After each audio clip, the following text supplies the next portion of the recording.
There's this weird moment that happens after you finally hit $100,000 invested. You check your account, you see that number sitting there, and instead of feeling the rush you thought you'd feel, instead of this big wave of relief, you just kind of sit there. Maybe you refresh the page, maybe you screenshot it, and then this quiet little thought creeps in. Okay, now what? I've heard this from a lot of people, and honestly, I've felt it myself.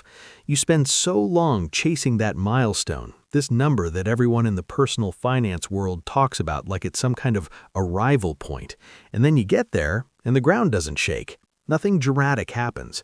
Life looks pretty much the same. But here's the thing. Something did change. Something mathematically significant, psychologically meaningful, and honestly, kind of profound. You just can't see it yet. Hi, I'm Tom, and today we're going to talk about what actually happens to your investments after you cross $100,000.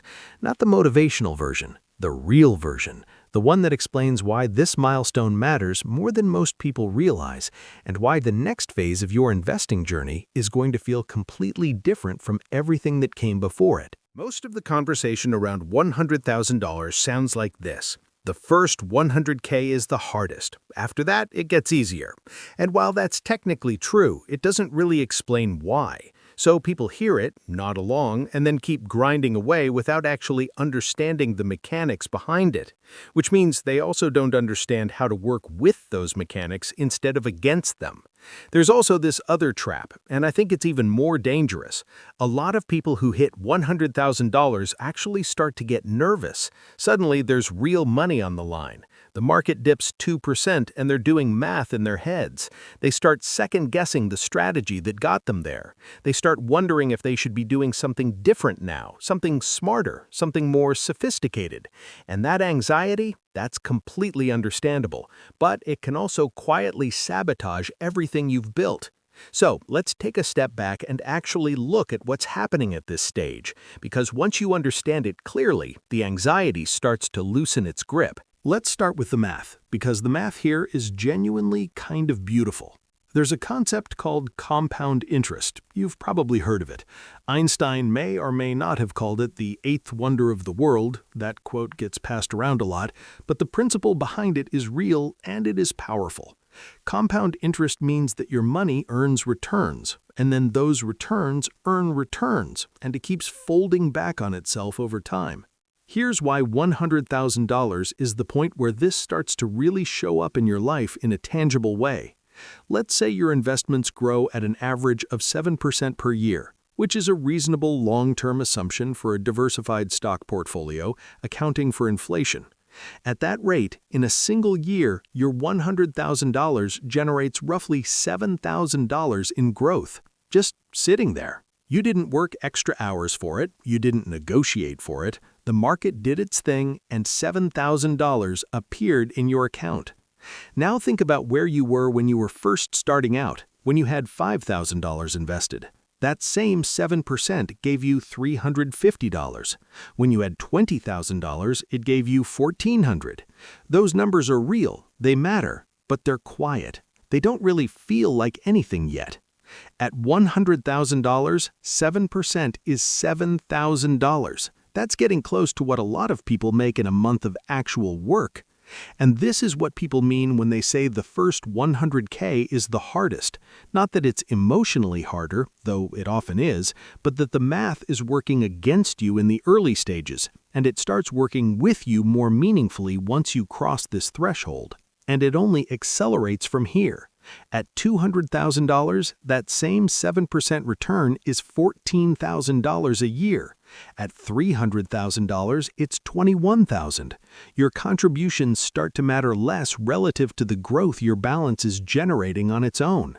There's a crossover point somewhere in most people's journey where the market is adding more to their account annually than they are. That's not magic, that's just what compounding looks like when it finally has enough mass behind it. Now here's the psychological layer that doesn't get talked about enough. Most of the hard work in the early stages of investing is behavioral. It's about developing the habit, learning to live below your means, automating contributions, not panicking when the market drops 15% and your account loses a few $1,000s. That's genuinely hard. It requires a kind of emotional discipline that doesn't come naturally to most people, because most of us grew up in a world where money was scarce, stressful, and never seemed to be enough. But once you hit $100,000, the challenge shifts. It's less about grinding and more about staying out of your own way. This is where a particular kind of investor tends to stumble. They see the balance getting larger and they feel this pull to do something, to optimize, to rebalance, to find a better strategy, to time the market a little, to move money into something that feels smarter. And behavioral economists have a name for this. It's called action bias, the human tendency to feel like doing something is always better than doing nothing, even when doing nothing is objectively the right call. In a lot of areas of life, action bias makes sense. If something goes wrong, you want to fix it. But in investing, especially long-term investing, the urge to constantly tinker is one of the most expensive instincts you can follow. There's research, fairly consistent research, showing that investors who check their portfolios less frequently tend to earn better returns than those who check constantly. Not because checking is inherently harmful, but because checking creates opportunities for emotional decision-making.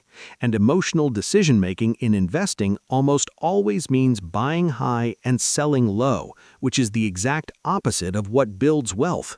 So, at $100,000, your portfolio has enough size that the ups and downs feel more visceral. A 10% market correction isn't $500 on paper anymore. It's $10,000. That's a car. That's several months of rent. And your brain doesn't process it as a paper fluctuation. It processes it as a loss, which triggers the same emotional circuitry as any other loss in your life.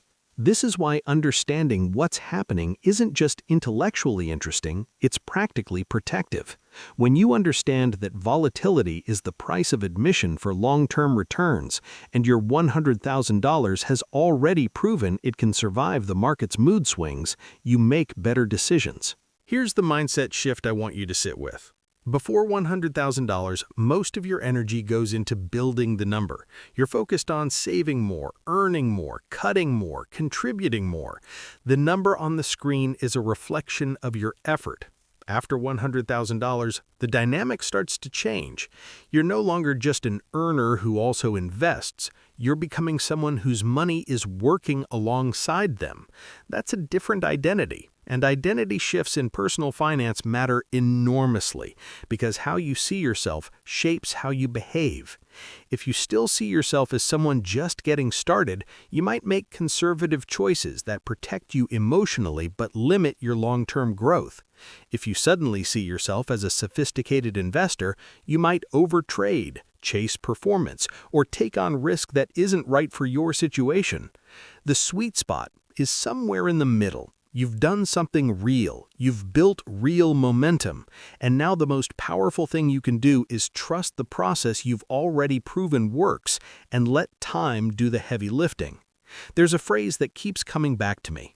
Time in the market beats timing the market. It sounds simple to the point of being dismissive, but when you understand what compound growth looks like over 20 or 30 years, that phrase becomes less like a cliché and more like a quiet truth that takes a while to fully land. So what does this actually look like in practice? The first thing worth thinking about is your contribution rate. A lot of people, once they hit $100,000, either keep their contributions exactly the same or, and this happens more than you'd think, they pull back slightly. They feel like they've arrived somewhere, so the urgency fades. But this is actually the period where keeping your contributions consistent matters most because you're adding to a base that's already growing on its own. You're not starting from scratch anymore. Every dollar you put in now has more momentum behind it. The second thing is to revisit your asset allocation, not to complicate it, but to make sure it still reflects your timeline and your actual tolerance for volatility, not the tolerance you imagined you had when your balance was smaller. Some people discover at $100,000 that they need a slightly different mix than they thought. That's okay. Just make changes slowly and deliberately, not reactively. The third thing, and this one is less financial, more psychological, is to find a way to monitor your progress without letting it consume you. Checking your portfolio every day at $100,000 is like weighing yourself 5 times a day on a diet. The data doesn't change meaningfully that fast, but your emotional state does. Monthly or quarterly reviews are usually enough. Annual deep dives are even better for long-term investors. And finally, think about what this money is actually for. One of the strange things about hitting a big milestone is that it can start to feel like the goal is the number itself, like you're just trying to watch it grow. But money is a tool. It's a form of stored time and energy, and the point of building it is to eventually convert it back into freedom, security, choices, experiences, rest. Keeping that picture alive in your mind, what this is actually building toward, gives the whole process meaning beyond the math. You know, there's a version of this story that gets told as pure motivation. Hit 100K and the hard part is over. Hit 100K and it all starts accelerating. Hit 100K and you're basically on your way. And that's not wrong exactly, but I think the more honest version is this. Hitting $100,000 is meaningful, not because it changes the rules of the game, but because it confirms that you've been playing the game right. It means you've developed the habits, you've survived a few market swings, you've resisted the urge to give up, to cash out, to chase something shinier. That's not a small thing. That's actually really hard to do in a world that is constantly asking you to spend money, doubt your plan, and believe that there's always a faster path. The next 100,000 will come faster, not because you'll necessarily contribute more, though you might, but because the math is now working with you in a way it wasn't before. The compounding you've been patient enough to wait for is finally showing up in numbers you can actually feel. And the next phase of this journey isn't about intensity, it's about consistency. It's about staying boring, staying invested, staying patient. Progress doesn't always feel like progress when you're in the middle of it. Sometimes it just feels like another month of the same routine, another automatic transfer, another market day that came and went. But that's what building wealth actually looks like from the inside. You're doing better than you think.